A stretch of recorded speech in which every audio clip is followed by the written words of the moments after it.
We have so much comment on this, and I'm going to bring them to you in a bit more detail in a few moments' time. We are, of course, talking about the Home Secretary set to announce new strict rules to crack down on illegal immigration.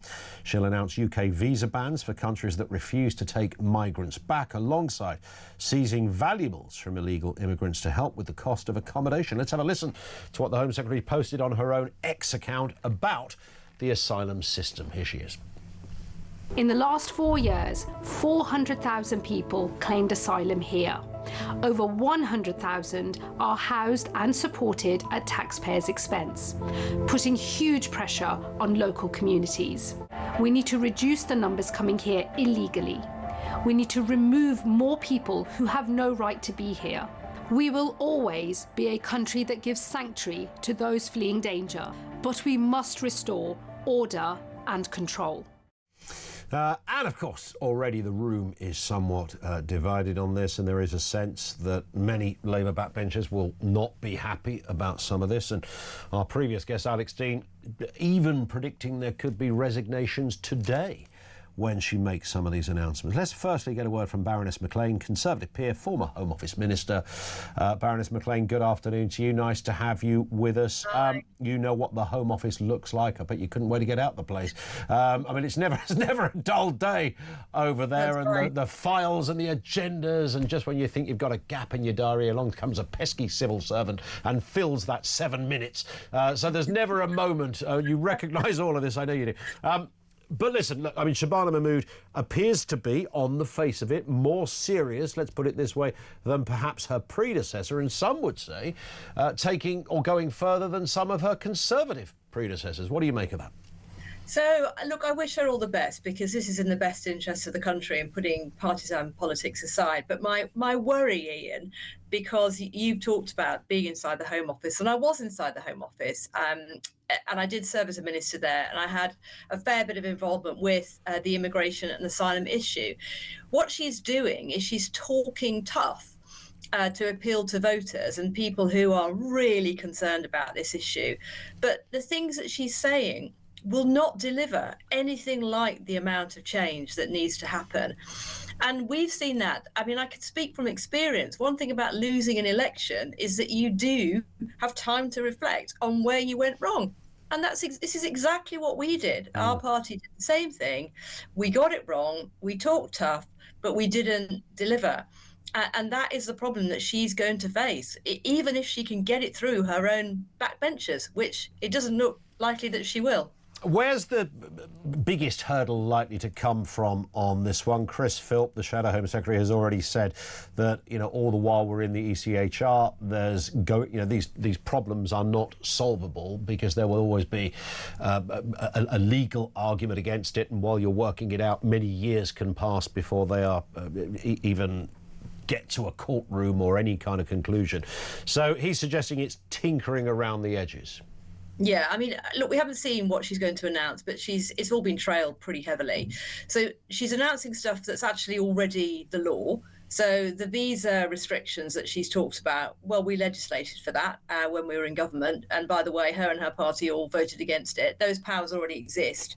But Chris is completely right. Well, as long as we're in the ECHR and they can take account of that and the Human Rights Act, it's just not workable.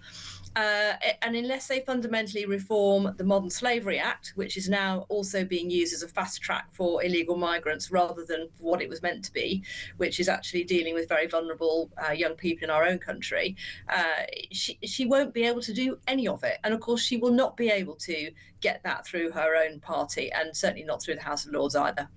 What is this almost Gordian knot of contemporary politics? Try to sort this one out. And I know there's so many tentacles to the story. I'm not betraying anything journalistically here, but I remember going to a function and sitting with the former permanent secretary at the Home Office, a man you will know very well. And after a few wines, he was sort of saying, if only people knew how much time we spend on this, the idea that we sort of sit around doing nothing. He said it is constant 24/7 Teams meetings, goodness knows what else, intergovernmental discussions, various Home Office ministers from all around, the whole thing. And I don't dispute, but still we end up with the headline that numbers are increasing. Yeah. I mean, he's absolutely right. We did. But that's why things need to be very radical. All the things that sound easy, people often say, well, why don't you just send the Navy into the Channel? Well, the Navy aren't going to follow a minister's orders, full stop. If you try to order them to do that, there's all sorts of problems with things that sort of sound simple. And obviously, all of us who've been ministers and been members of Parliament have already thought of all this, and trying to get these sorts of things implemented. But there's so many obstacles. I mean, that's why we came up with the Rwanda plan. I mean, obviously, we were kicked out of government before we could implement it, but we came to the conclusion that it's not until you have a deterrent, which, by the way, was the model that Australia used, that migrants were told very clearly, if you come here, you're just going to be shipped straight away to somewhere else where you don't want to be. And that is the thing.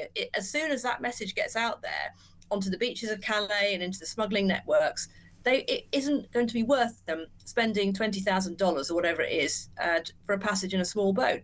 And that message will soon get around and they'll find somewhere else to go. I mean, that is the key problem, because they know that they can just subvert the system.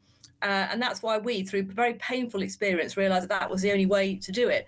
And we couldn't get that to work because we were still in the ECHR at the time. We didn't have the political settlement or the impetus to do it. We do now.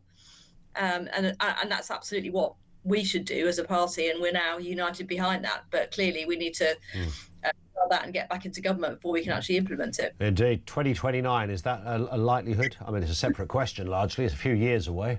It is. Well, I'm very optimistic. Of course I am. And I believe we are the only party with the solutions to these things and a whole host of other things too. But, voters obviously kicked us out of government just a couple of years ago. So we have a lot of work to do to bring back trust with people. And, I am very realistic about that and very, very humble about the whole experience. I'm old enough now to have been around that a few times and know that we can't just pop back up and say, vote for us again without a lot of apologies that we have to give.